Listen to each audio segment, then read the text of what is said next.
me introducing our honoured guest, just saying hello a bit, and then we'll get out of the way, we'll watch the film, Exactly. and then you'll come back and we'll do a bit of this. So thank you for bearing with us. So here we are, this event, and a full house, thank you very much. My name is Paul Inman, Pro Vice Chancellor at Oxford Brookes University. This is part of the Oxford Human Rights Festival. It's also done in collaboration with Oxford Brookes University Documentary Club. Two student initiatives, student-led initiatives. We're very good at that here. They just get on and do things, and we behind the scenes try to provide some support. We're very proud of these two initiatives. They sort of help out with the, when we write guiding principles about the university, this is the real enactment of those guiding principles of confidence, enterprise and creativity, I'm having to read it, connectedness and generosity of spirit. So today's tonight's screening is the feature documentary film, He Named Me Malala. Sitting very patiently here, wondering what's going on, is our great honoured guest, Malala's father, and you probably don't mind if I call you just Malala's father, because I've seen a TED talk where you said you were very happy about that, but Ziauddin Yousafzai. Yeah, I'm getting better, right? Fine, thank you. Okay. A warm welcome to you from the university. I welcome you on behalf of the university as a senior manager here, but also I welcome you here as the father of daughters, and I welcome you here as a man that was born in Birmingham and was very proud that Birmingham offered you a home and also offered Malala wonderful NHS care at the Queen Elizabeth Hospital. Yes. So I know that you would like to introduce the film. Is that okay? And then we'll just move off seamlessly. Thank you, Paul Inman, and thank you to everybody who is here. I know you are very anxiously waiting to watch the documentary, and I was told that there is some problem, that the power is not going to switch off. It's automatic. And I thought in my country it is switched off and nobody can switch on. A different thing. Then I told Paul that, okay, maybe we take all this 1.5 hour time in talking to you, but now I'm free of that responsibility. Thanks God. Really, it's an honor that I'm here. And as he said, once upon a time, Malala was my daughter, but now I'm her father. And really, I felt very happy and very at home in this university, Oxford Brookes University, and the way you gave me the hospitality, like the Pashto music outside, Pakistani Pashto music. And my legs got like, a moment a little bit slightly, but I controlled myself. Thank you for my friends who are here, Adnan and my friend Alamzeb Khan and Pirzada. And thank you to the 3 girls who are here, Sana and Sarah and Hafiza and their father. Thank you to everybody. But they have come in special Afghan. Thank you very, very much. Just to be very short, I must tell you that the documentary you are watching is about a father's and daughter's story. I should not tell you the details because you won't be able to enjoy if I tell you everything or most of the things. But I simply tell you that Malala was known in the beginning, or to many of people now, when her introduction comes. So it's there that the girl who was shot by the Taliban. And I remember very well that in 2013, when we went to New York, and a day before Malala was going to speak to the UN, and there was a small gathering, and she went to the podium and she said, it was surprising for me. She said that I want to be known, not the girl who was shot.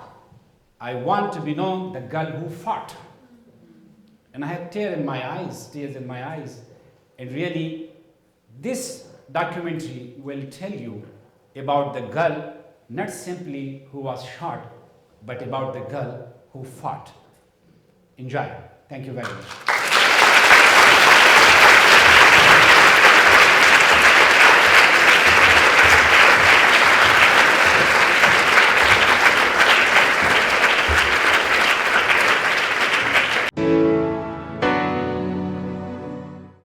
This story, it's a human story. It's not about the politics. It's about a family who stand for their rights because of a Muslim bad guys who call them Taliban. So the problem is that when media reports things, so media always sell bad news. I must tell you that this is a Muslim family. I believe in God, I believe in Prophet, I believe in the Holy Quran. And this is a Muslim family that when my wife, she is a Muslim, and when she goes from home to hospital, and these are her thoughts she has shared with me, that I was thinking that, okay, my daughter just lived for 15 years. She's very sad. And then she's thinking that the mother of the boys who attacked her must be sadder than me, because they may be very sad and shocked that their son did that. So associating a small group of terrorists or militants with 1.6 billion people, because media is associating that group with Islam, I think it's very unfair. I must tell you, like the very first word of the Holy Quran is Iqra. Iqra means, you know, read. The very first word is read. But you have in Nigeria, Boko Haram. Reading is prohibited. Now look, the very first word of the Holy Quran and Islam is read. And there is a group who call themselves Muslims, are Islamic, and they say reading or learning is prohibited in Islam. Are they Muslim, or can they call themselves Muslim? I mean, they can call themselves, but, and I'm not a cleric or a mullah to tell them that they are not Muslim, but the majority of the Muslim, 1.6 billion population of Muslims, I think it's very tragic that they are associated with this whole big population. So my simple answer is that if you want to see Muslim and Islam, that is me, if you can trust me. Believe me, my heart is full of love, respect for humanity. I love every human being, indifferent to their caste, religion, to their color, to their richness or poorness. I love everybody. And this is what I have learned from my father, who was a Maulana. Yeah. And in respect to journalists just quite often don't want to hear that if you've had something bad happen to you, you must hate. Yes. And so the continual pushing to Malala to admit something about that she feels hate towards the people who did bad things to her is kind of an amazing scene in the film. She's very strong. Exactly. Not going to do that. The strength which we have learned from the holy book, there is a very famous Surah Asr, Muslims may know that.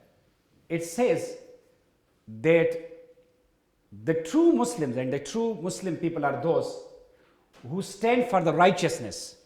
وَتَوَاصَوْا بِالْحَقِّ وَتَوَاصَوْا بِالصَّبْرِ, who stand for the righteousness but with patience, with peace, who are not violent. The message is very simple. If those bad guys, I mean, they take something from the Holy Scripture. Shakespeare says that even a Satan can use a Holy Scripture for his own. I can't report in his words, but that's what he means. This is a university. We've probably got somebody who can quote Shakespeare. Yeah, Yeah. I always look around, hopefully. Do we have another question? Just we have loads. All the people with questions are at the back, which is interesting. In the middle, I can't see from here, but it's a sort of pinky, sort of reddy, sort of top. Thank you. Hello, I just want to say I really, really admire you and your daughter, especially because I'm the same age as to declare that. But I was wondering, quite often I find myself in conversations with people who aren't pacifists and can't understand why peace and education are good ways forward and why they're constructive. So I was wondering, what do you think I should say to someone in that situation? Yeah, well, I'm interested. Did you email that question in at some stage? You did, didn't you? Yes. So I read the questions, I've got it here. So now I've just seen you for real. Okay. Do you want to offer that as advice? Yeah, no, can you repeat her question? Oh, sorry, repeat it. Can I repeat the question? If you can repeat it. I'll give it a go. You spend time, you're a pacifist, you spend time with people who aren't, and they can't understand why peace and education is the way forward rather than violence and war. Yeah, why peace and education is important. This is great that we're going to spend a bit of time thinking about peace and education she believes is the way forward. I think I must tell you that if education is quality education, if it is not indoctrination, if it is quality education, and if it groom you in a way that you can question everything, that you can be rational about everything, that you can be skeptical about everything, and if it gives you the power of creativity, and if it develops your critical thinking, you will always be pacifist. You will never attack, you will have tolerance. But the problem is that in many countries, in the name of education, indoctrination is being done. If you indoctrinate children in any name, whether for fascism, whether in the name of Islam or Christianity, whatever, or some particular race, it is fatal, it's harmful. So my simple answer is that if we concentrate on quality education, we will have very pacifist generation, the generation who loves peace and harmony. Okay, thank you. Other questions down here? There's one right here. Oh, right, you got it right. I know who's in control. It's there, just switch. Hello. Thank you for coming in, and thank you for raising such a wonderful daughter. My question to you is, Malala expresses no anger, only forgiveness from the Taliban. Are you the same? It's a very difficult question, really. This is, I still myself, I'm very, like when I say that what she will be thinking in the documentary. And this thinking was there when first I asked my wife that, what do you think about yours and my role? And her answer was that, look, you and Malala both stood for righteousness and for peace and for education. You were right, don't feel any guilt, and she will survive. And I believe in my wife's wisdom and intuition so much that when I wear my clothes or suit, I don't look in a mirror. I just stand in front of her and tell her, look at me, how do I look? And she says, yes. Then I go out of home. That was the first step. Then when we met Malala in the hospital, still, till this day, believe me, she has not uttered a single word. She has not given a single message between the line that she is repenting or all this thing has happened to her, should not have happened. She looks her face every day. Half of it is not like this old one. Her smile is not, but she has a complete forgiveness, and she has a reason for that. She says that it is more difficult to hate than to love. And she says that revengefulness needs hate inside you. And hate is a very, very harmful thing. It tortures you. So one is at peace when one is full of love. It's good for her. She's also, good for everybody. She's also pressed about, journalists quite often like to see you as victim. So you must, so we're always looking for, so even the filmmaker here is trying to push and he's saying that you're dodging the question. You're dodging the question. You don't talk about. Yeah, it's quite an interesting moment. Okay, I'm quite happy for you to give that microphone to whoever you wish. At the back there. Well, thank you very much, Mr. Giuseppe, for sharing the story of your family and Malala with us tonight.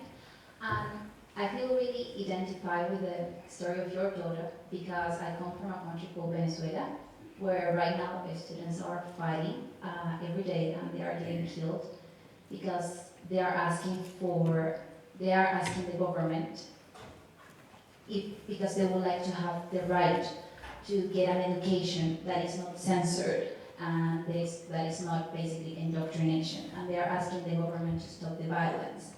And they're being killed because of that. So my question for you is, as a parent, because you have a daughter, of course, that has been going out and expressing her voice, despite the fact that there's so much risk of her getting killed. And my question for you is, what will be your advice for those parents that, knowing that their kids are right and that their protest is fair,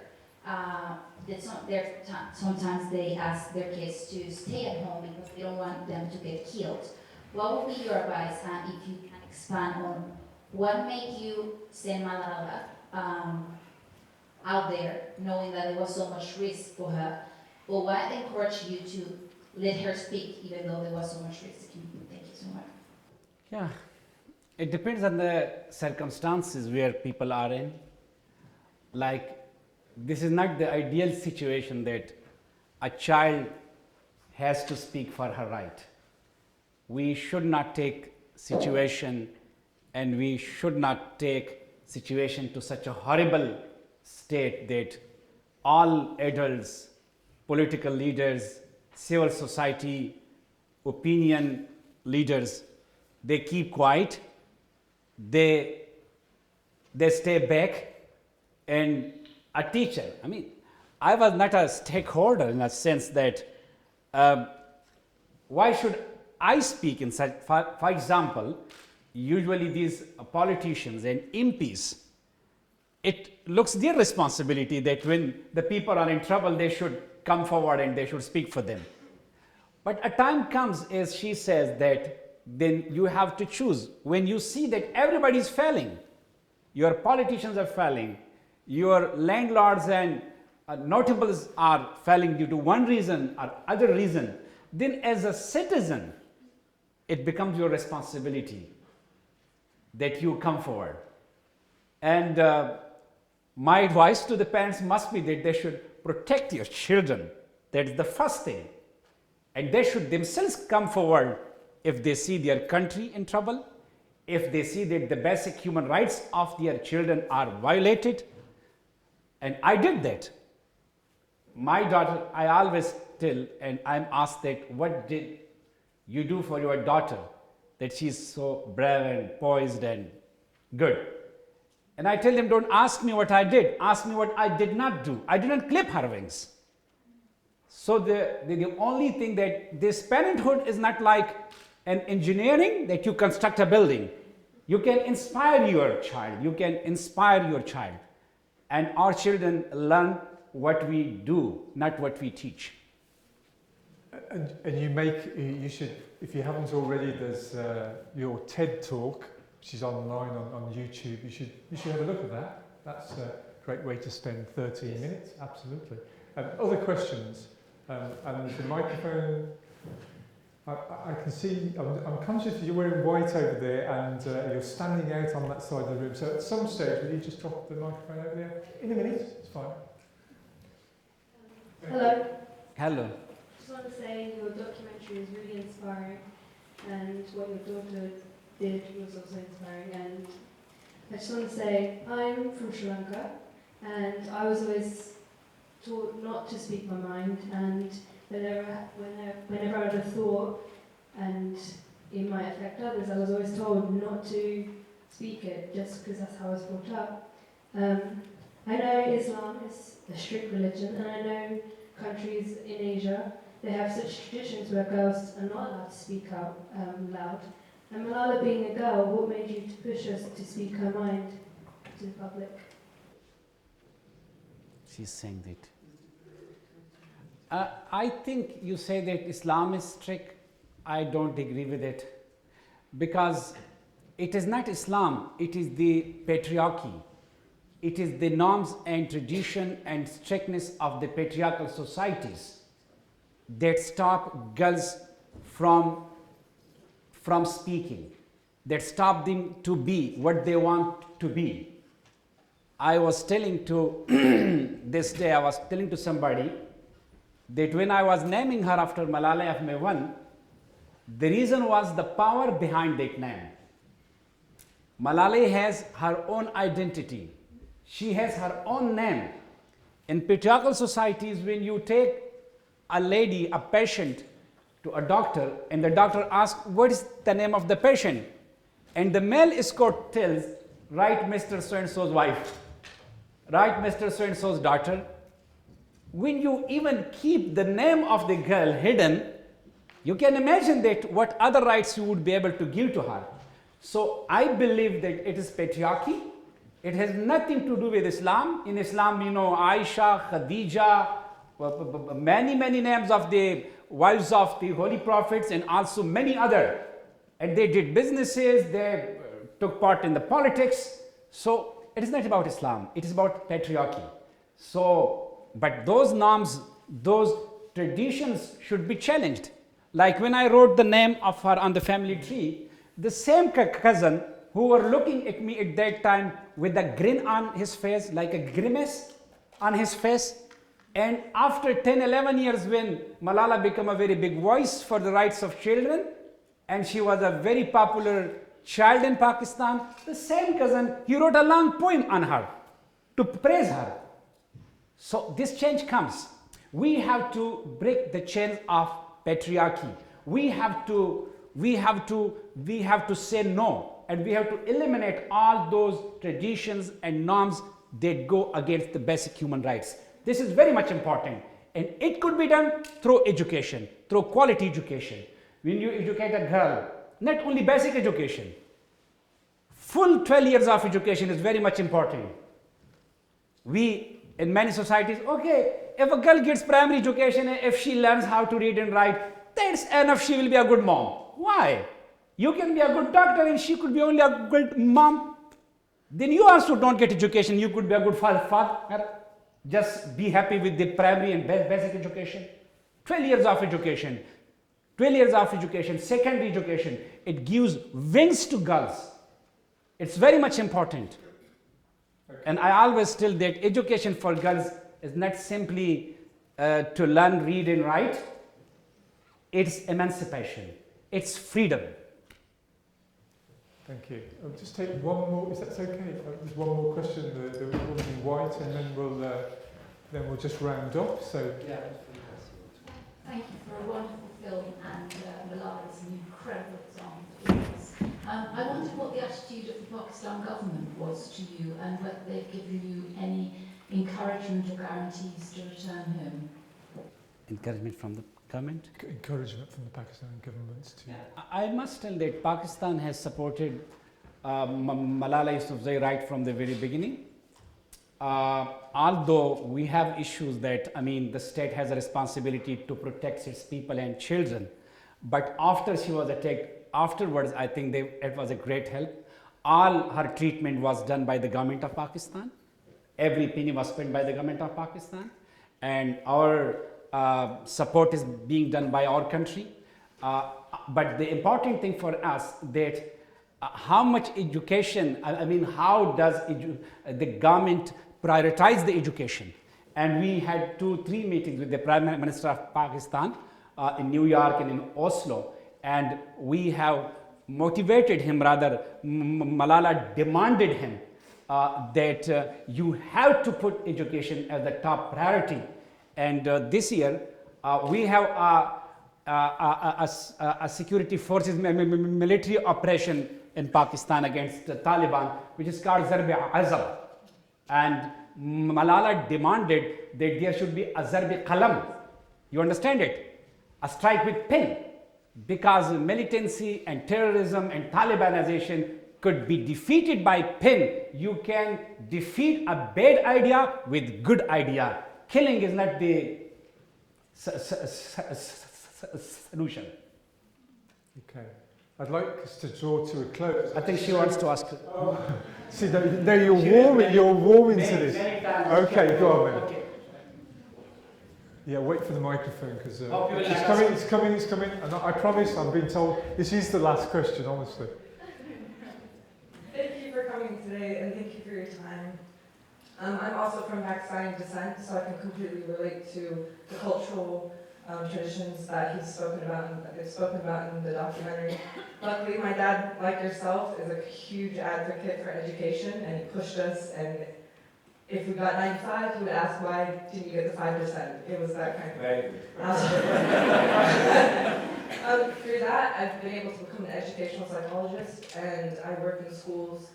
And when I was watching her, I noticed that Malala is very mature for her age. And I work in high schools with girls her age, and there's a lack of motivation, there's a lack of interest in education now, and we really try to advocate for it, but she has that drive for it, and I wonder how is she finding that contrast of culture differences, settling into school, different belief systems, and all sorts of things. So your question is that how can she help it? Well, just how is she settling in a school now in Birmingham and just, Yeah. all these different You are asking about her schooling. So I think she is very happy in her school. And I must, as you are from Birmingham, I'm from Birmingham. And I must tell that this year Malala's mother sent her a card, birthday card. And she wrote on it that happy third birthday to Malala. Because she thinks that it is her second life and it is her third year. So Malala, when she reopened her eyes, it was Birmingham. And the community of Birmingham, the people of Birmingham, they have supported us in her physical rehabilitation, the King Hospital, in her educational rehabilitation, in social rehabilitation. We are very thankful. And the school is the best school. The reason is that they have kept her as a normal girl. Yeah. That's a great thing. And she has done her GCSE, now she's doing A-levels. But we must think just final message, if you have 2 minutes time. I'm trying to you would say that, so these are very important things to share with you. My wife told me that when she was small and she left the school later on, she used to drip the ink of the fountain pen on her shirts to look like a student. And you saw in Kenya, and there is a big, in Nigeria, in Kenya, we are in a school and there are many girls, and I noticed that all girls have clean shaven their heads. And I asked the principal that why they have done so. And the principal told that actually we had an assembly and we asked them that what you want to have your hair cut like. And all girls unanimously voted for clean shaven heads. And they told that it wastes our time. It is the wastage of time to come here. They wanted to spare every minute for studying, for learning, because that was the first generation in high school. Then in Jordan, in a camp, I asked a Syrian girl. She's there in the documentary as well. Her name was Rohma. And Rohma was sitting with many small children of age 5, 4, and she was 12. And we asked, why are you here? Because what can you learn here in this small children class? And she told that, I know it. In Syria, I had a school. I left it.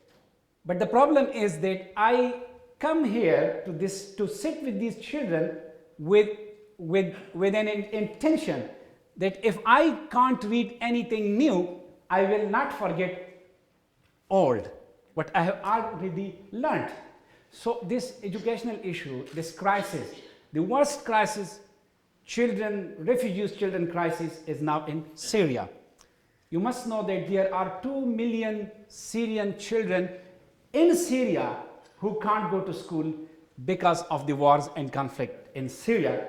There are 700,000, 0.7 million children in Jordan and Lebanon and the neighboring countries who don't have any access to school. We ask everybody and the world leaders and the powers that the governments, that it's our human responsibility. Let them not be a generation lost, because the future of this Syria depends on its children, and the future of the children depends on their education.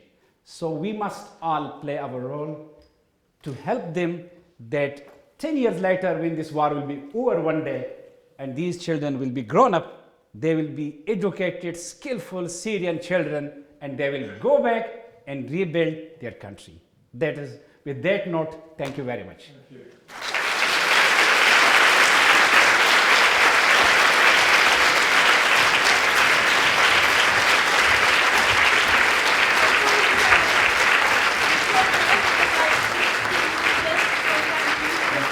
Thank you. And also on behalf of Oxford Bookstore French Club and the Oxford Human Rights Festival, it would be lovely to have a photo with you. All Yes. Firstly, and the children would like to read something as well. Okay, thank you. Gorgeous dresses. Thank you very much. Thank you. Oh, so many gifts. Thank you very much. Should have brought some gifts for you. Thank you.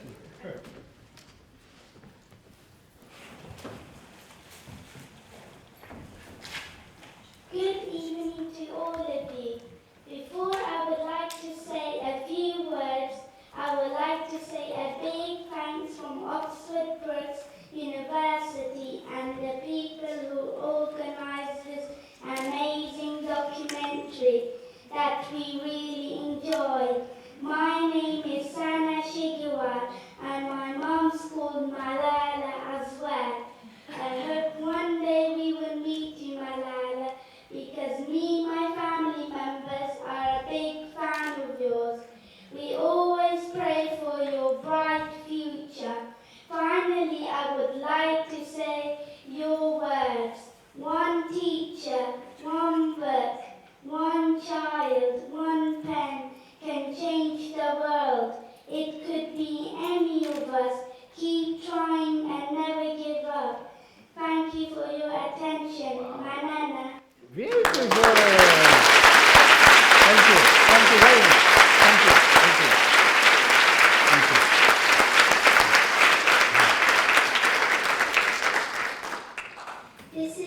This is my letter that I will give to Malala. Dear Malala, I have heard about your amazing story and how brave you are. I admire your passion for supporting education for girls around the world. My mother was very lucky to meet your parents so that I could write this letter to you. I hope you will do well in your GCSEs and exams so that you will pass all of them. When I told my school teacher and my school friends, they were all amazed and said how lucky I am, and they are right, I am lucky. I would very much like it if you would write me a letter in your own time. Yours sincerely, Helena Khan, age 9. Beautiful. Thank you. Thank you. Thank you. Thank you. Thank you.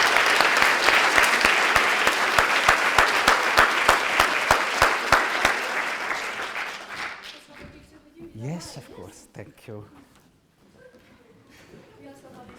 Okay, thank you very much. Thank you. Yeah, thank you very much.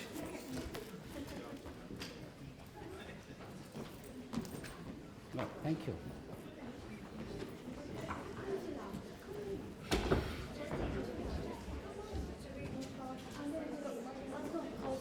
We will come down. We'll stand beside you. Plus, you should be here. It's okay. Come. Oh, that's okay.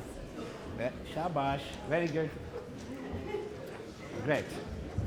Okay. Thank you for coming. Thank you.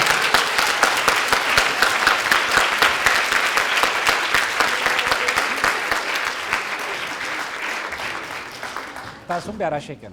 Taas ora shaken.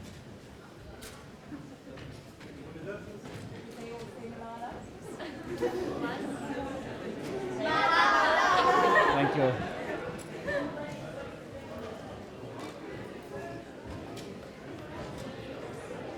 Rashid. Can we have one picture with them? Okay. Ajay, Adnan, please. You okay?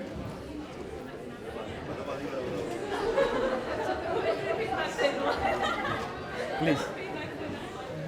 Good. Very good.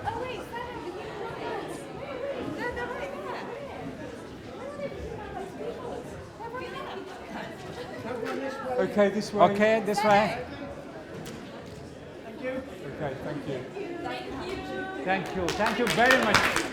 It's such an honor and pleasure.